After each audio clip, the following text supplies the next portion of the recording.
एक छोटे से गांव में रहता था आरव, एक ऐसा लड़का जिसके सपने उसकी आंखों में तारे बनकर चमकते थे। वह एक मशहूर लेखक बनना चाहता था, जिसकी कहानियां दुनिया भर में गूंजें। लेकिन गांव के लोग उसका मजाक उड़ाते। अरे तू क्या कर लेगा? लेखक बनना आसान नहीं। तुझे किसी बड़े शहर के रसूखदार लोगों का सहारा चाहिए, वे ताने मारते। आरव के दोस्त भी यही कहते, किसी बड़े प्रकाशक को जान पहचान बना, तभी कुछ होगा। लेकिन आरव के मन में एक अलग आग थी। उसने सोचा, अगर मेरे सपने मेरे हैं तो उनकी राह भी मुझे खुद बनानी होगी।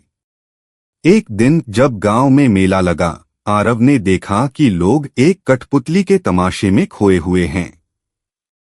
कठपुतली डोर से बंधी थी और हर कोई उसकी हरकतों पर ताली बजा रहा था। लेकिन आरव को उस कठपुतली में खुद की छवि दिखी। क्या मैं भी दूसरों की डोर से बंधा रहूंगा? नहीं, मैं अपनी कहानी खुद लिखूंगा, उसने मन में ठान लिया। उस रात जब पूरा गांव सो रहा था, आरव ने अपनी छोटी सी मेज पर एक मोमबत्ती जलाई और लिखना शुरू किया। वह हर रात अकेले लिखता। कोई साथ नहीं था, कोई तारीफ करने वाला नहीं। लेकिन उसे इस अकेलेपन में सुकून मिलता। वह सोचता, यह वक्त मेरा है। यहाँ कोई मुझे रोकने वाला नहीं, कोई कहने वाला नहीं कि मैं नाकाम हूं। कई महीने बीते। आरव ने अपनी पहली कहानी पूरी की। वह इसे लेकर शहर गया। प्रकाशकों ने उसे ठुकरा दिया। तुम्हें किसी बड़े नाम का सहारा चाहिए, उन्होंने कहा। लेकिन आरव हारा नहीं। उसने अपनी कहानी को खुद छपवाया और गांव-गांव बेचना शुरू किया। लोग उसकी कहानी पढ़कर हैरान रह गए। उसकी लेखनी में जादू था, क्योंकि वह दिल से लिखी गई थी।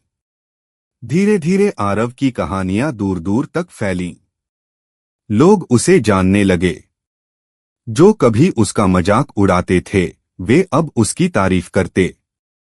लेकिन आरव ने कभी किसी की मदद की आस नहीं लगाई। उसने अपने अकेलेपन को अपनी ताकत बनाया था। वह जानता था कि भीड़ का हिस्सा बनने से बेहतर है अकेले अपनी पहचान बनाना।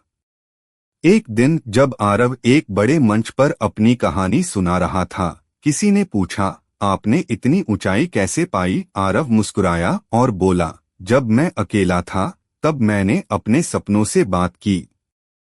मैंने अपनी गलतियां सुधारी, अपनी मेहनत को तराशा। उस अकेलेपन ने मुझे आजाद सोच दी और यही मेरी ताकत बनी।